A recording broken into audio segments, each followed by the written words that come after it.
ils nous font utiliser leurs secrets.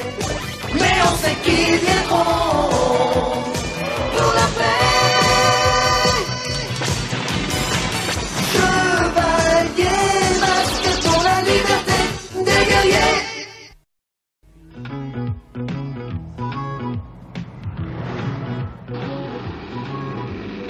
Vois-tu, mon chien, aujourd'hui le désert se sent vieux. Comme nous, il a soif, la chaleur l'écrase et le souffle du vent le brûle.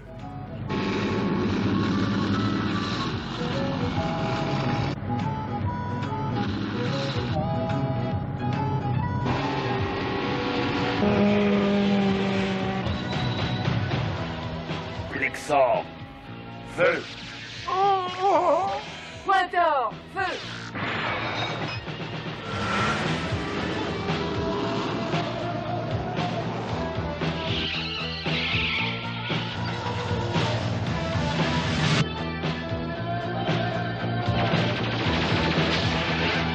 Oh, ils ont crevé mon pneu.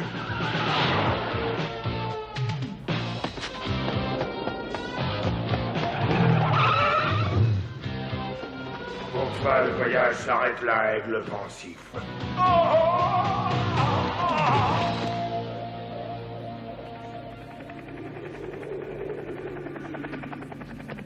Si tu tiens à la vie, vieil homme, tu vas nous donner immédiatement la moitié de la flèche d'émeraude que tu possèdes. Je ne vois pas du tout ce que c'est que cette chose dont vous parlez. Ah, eh ben on va voir.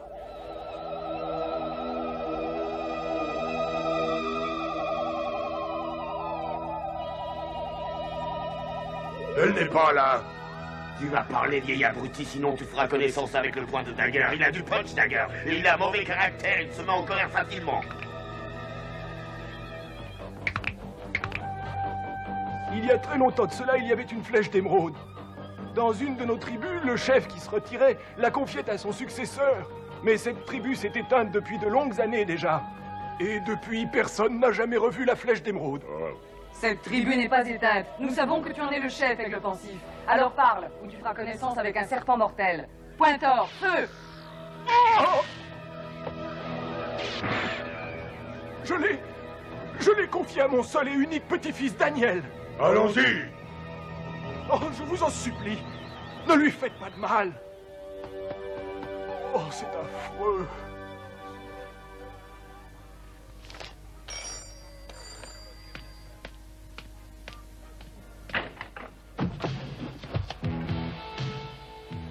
C'était un combat inégal, Matt. Ils ont utilisé leurs armes étranges pour me forcer à avouer que j'avais donné à Daniel l'autre moitié de la flèche d'émeraude. À Daniel, votre petit-fils Daniel? Oui, c'est bien ça.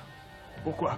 Daniel et sa mère sont venus chercher Scott ce matin pour aller pêcher dans le coin de Canyon Creek. Je vais là-bas tout de suite. Oh, mais qu'est-ce que j'ai dit là? Sélectionne les agents de masque les plus aptes à remplir cette mission. Personnel sélectionné. Bruce Sato, ingénieur spécialiste en mécanique. Nom de code, Rhino.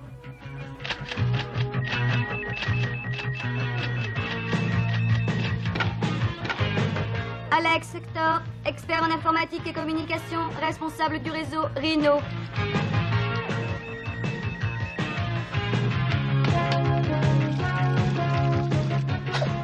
Dusty Hayes, spécialiste des opérations de pilotage, nom de code Gator.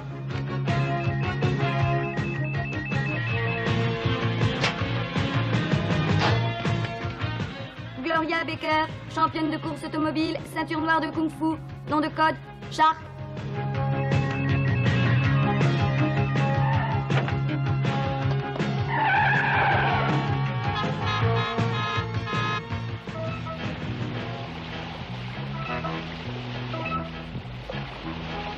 Oh, je crois bien que j'ai eu une touche.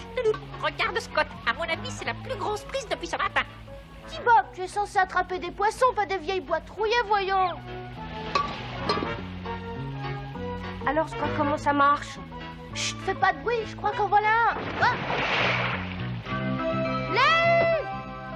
oh, j'ai pas eu la moindre touche depuis ce matin. J'ai vraiment l'air fin, moi, l'héritier d'une longue lignée de chefs indiens, et je suis même pas capable d'attraper un poisson. Écoute, c'est pas dramatique. Tu sais, moi, je n'attrape presque jamais rien. Aujourd'hui, j'ai seulement eu de la chance. Peut-être, mais tu as eu beaucoup plus de chance que moi. Au moins, tu as pris quelque chose. Tiens, Daniel, je veux que tu en prennes la moitié. Moi aussi, Daniel. Je veux partager ma pêche avec toi. J'espère que ça te fait plaisir. Je veux te prouver mon amitié.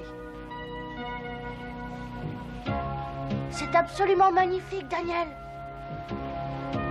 C'est une tradition dans notre tribu. Je te confie ce bijou en gage d'amitié. Tu peux le porter jusqu'au coucher du soleil. Merci, Daniel. Tu peux me faire confiance, tu sais. Je ne l'abîmerai pas. Et d'après la légende indienne, l'autre moitié de la flèche a disparu depuis plus de 1000 ans. Et on ne l'a jamais retrouvée? C'est vraiment bizarre. Je me demande où elle peut bien être. Dans un vieux tipi indien, peut-être. De toute façon, un bijou de ce genre ne peut valoir plus de 10 000 $. Et pour Venom, le minimum, c'est $1 million. Que la clé soit en or ou en fer n'a que peu d'importance, à partir du moment où elle ouvre la porte. Tu y es, Bruce, c'est ça. La flèche n'est que la clé d'un projet beaucoup plus vaste. Quelque chose de plus vaste, Matt? Il s'agit peut-être d'un canoë? Dusty, par moment, il me semble que ton tipi est complètement vide. De toute façon, il faut à tout prix empêcher Venom d'agir. Et vite! Tu as raison. Oh, j'ai l'impression d'être un guerrier indien, un brave parmi les braves. À mon avis, tu ressembles plutôt à un dindon qu'on vient de plumer. Ferme ta boîte, T-Bob. C'est bien le jeune indien. Cette flèche va me permettre de réaliser le plus gros coup de ma carrière. Grâce à elle, je vais m'emparer du char stellaire. Allons-y!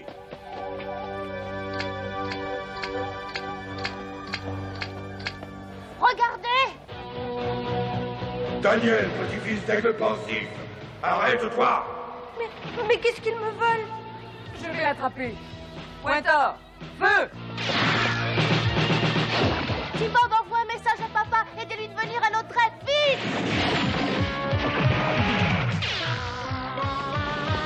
Dis donc, mon antenne n'est pas un roseau, espèce de stupide bestiole. Va-t'en de là tout de suite, tu brouilles mon signal radio, c'est pas le moment. Non, un appel sur la fréquence d'urgence. Hein?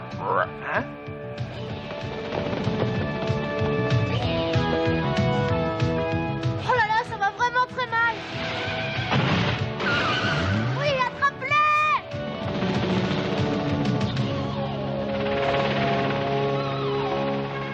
Je vais chercher Scott et Daniel. Vas-y, Matt, on va les occuper pendant ce temps-là. Mulox, feu!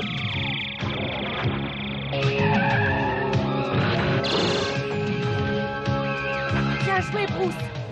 Et maintenant, je vais faire valser la belle Vanessa. Horax, feu!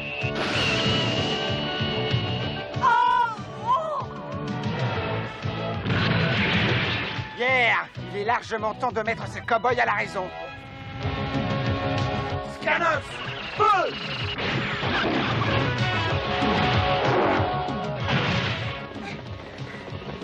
Daniel, je pense qu'on aura plus de chances de s'en tirer si on se sépare. Parfait, Daguerre, tu m'attrapes ce gamin en vitesse. Lâchez-moi, espèce de sale type! Je n'y comprends plus rien, ils ont attrapé Scott et non pas Daniel. Il faut que j'arrête Dagger. Allons, Mast, pas de ça!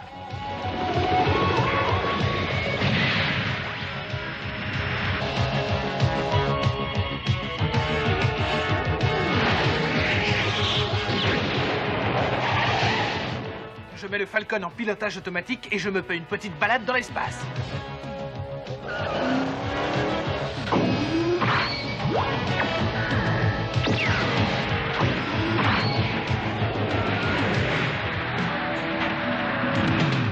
Spectron, action deltaplane. Alors comme ça, on vient me rendre visite à domicile. Ça tombe bien, j'ai justement envie de te faire quelques acrobaties. Spectron, action deltaplane.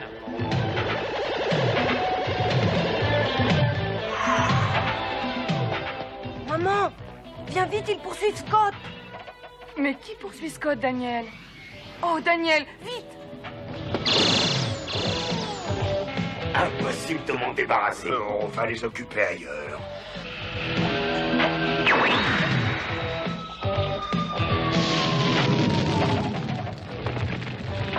Je vais aller chercher l'extincteur. Non, Daniel, n'y va pas. Non! Daniel! Daniel! Oh! Oh! Oh!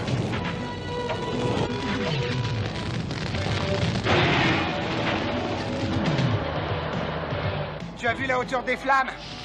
Ça ne sert à rien, je n'ai aucune chance d'éteindre ce feu avec mon petit extincteur. Au secours! Daniel est là-dedans!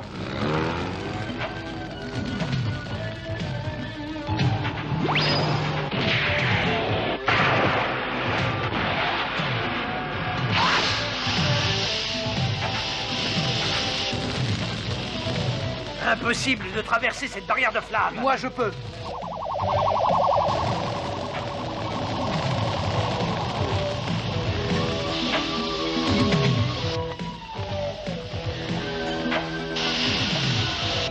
Daniel, mon petit Daniel. Oh, vous avez sauvé Daniel. Qui que vous soyez, je vous en serai éternellement reconnaissante. Oh, merci. Mais tout va bien, maman, je t'assure. Je suis en pleine forme. Oh, dis donc, vous en avez des super masques. Vous m'en prêterez un? Je savais pas que les pompiers étaient si bien équipés. À vrai dire, nous ne sommes pas tout à fait des pompiers. Mais où est donc ta flèche d'émeraude? Mais ça alors, comment êtes-vous au courant? Ton grand-père a dit à un de nos amis communs qu'il t'en avait fait cadeau. Je l'ai prêté à Scott pour la journée. À Scott? Voilà pourquoi l'équipe de Venom poursuivait Scott et pas toi. Et venez vite! Scott est en danger, il a besoin de vous!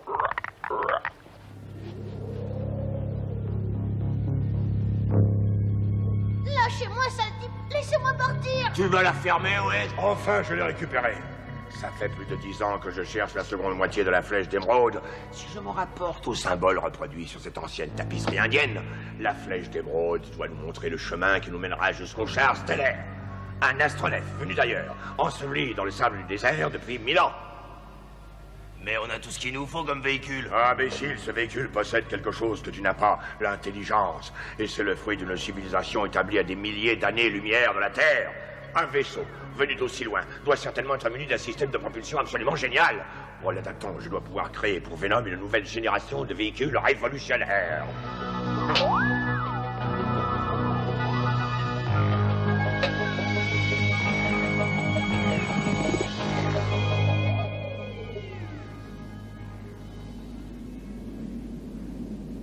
J'ai repéré l'équipe Venom.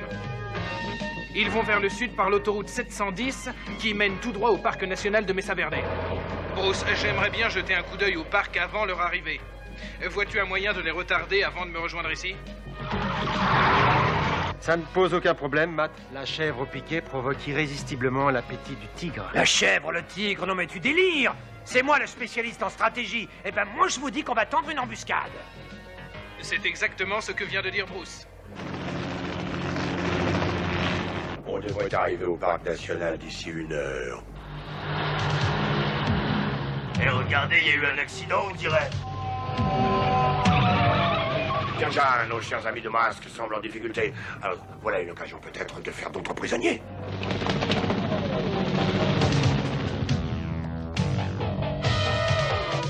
Allez-y!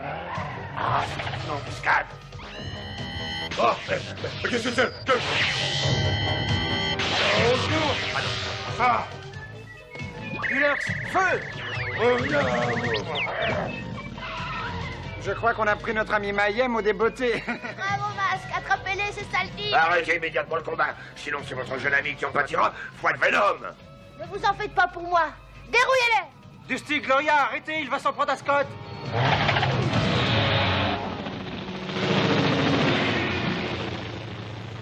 Le tigre a fini par dévorer la chèvre.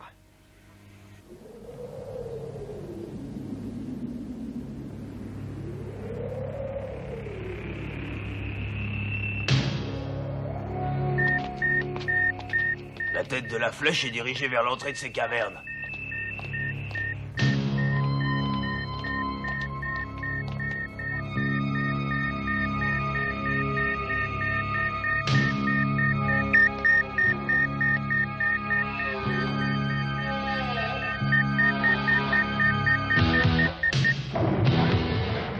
Regardez! Est-ce que c'est lui? Oui, c'est lui, c'est le char stellaire. Lorsque je ne posséderai personne, pas même Masque ne pourra plus rien contre moi. Tu ne l'auras jamais, Mayhem. Masque! Un pas de plus et je te jure que tu le regretteras toute ta vie. Pointeur, feu! Orax, feu!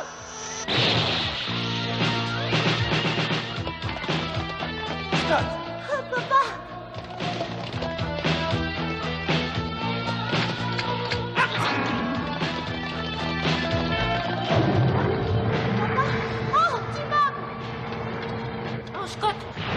je serais mort. Tu sais, T-Bob, pour toi, rien n'est irréparable. Je peux toujours remplacer les pièces. Et je t'avoue que dans le feu de l'action, je l'avais oublié. Toulou. On va se faire aplatir. Oh, ne sois donc pas si défaitiste. Flashor, feu!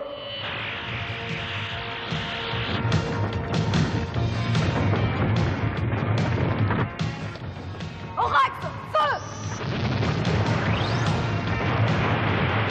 Oh non!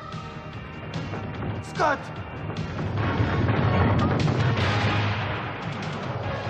Non, pas Scott! Matt! Matt, il est trop tard!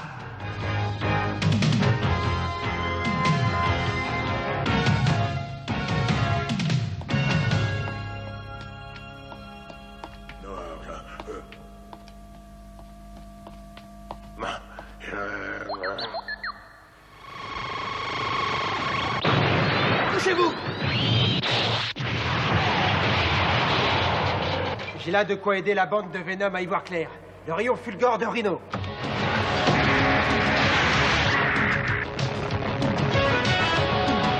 Ça m'éblouit, je n'y vois rien.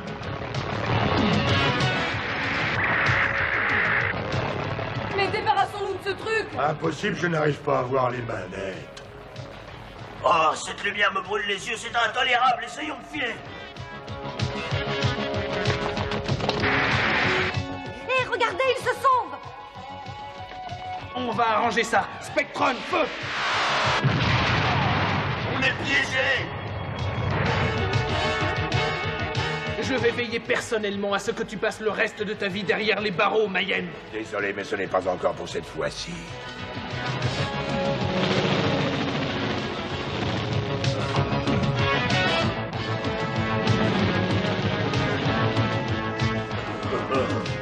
Je reviendrai chercher le char céleste et je me vengerai, Matt. Matt! Je les ferai tous payer pour ce qu'ils ont fait à Scott. Qui m'appelle? J'ai entendu mon nom. Oh, Scott! Mais tu es vivant! Évidemment que je suis vivant. Et tu sais, papa, j'ai fait un rêve très très bizarre. D'abord, T-Bob et moi, on se faisait écraser par un énorme rouleau compresseur. Plus tard, un homme en uniforme nous emmenait sur une planète inconnue. Et là, on nous rafistolait, T-Bob et moi. Ça alors, c'est incroyable. J'ai fait exactement le même rêve. Mais c'est impossible, voyons, T-Bob. Les robots ne rêvent pas, tu le sais. Hé, attends une minute. Tu ne veux tout de même pas dire? Et attendez, et si le char mystérieux possédait un pouvoir surnaturel, peut-être que T-Bob... C'est possible, mais en attendant, qu'est-ce qu'on va faire quand Venom reviendra le chercher?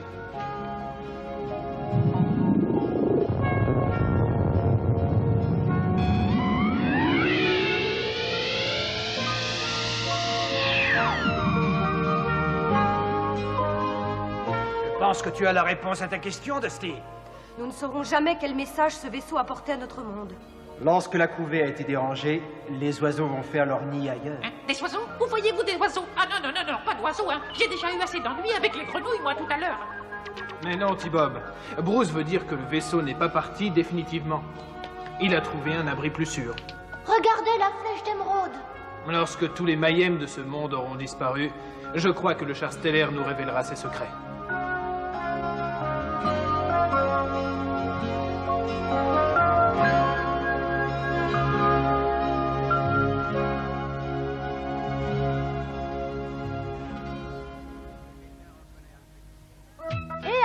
Tu as vu ce chien, il est énorme. Viens ici, mon vieux. Viens te faire caresser. Attention, Scott. Tu connais ce chien? Oh non, pas du tout. Mais il a l'air vraiment gentil. Il faut faire attention, il pourrait te mordre, tu sais. N'oublie pas que lui non plus ne te connaît pas. Alex sait de quoi il parle. Il possède un magasin entier d'animaux. Merci du renseignement. Eh bien, c'est promis, je ne caresserai plus les chiens connus. Bien que les chiens soient le meilleur ami de l'enfant. C'est ce qu'on dit. Mais de toute façon, moi, j'ai mon vieux T-Bob.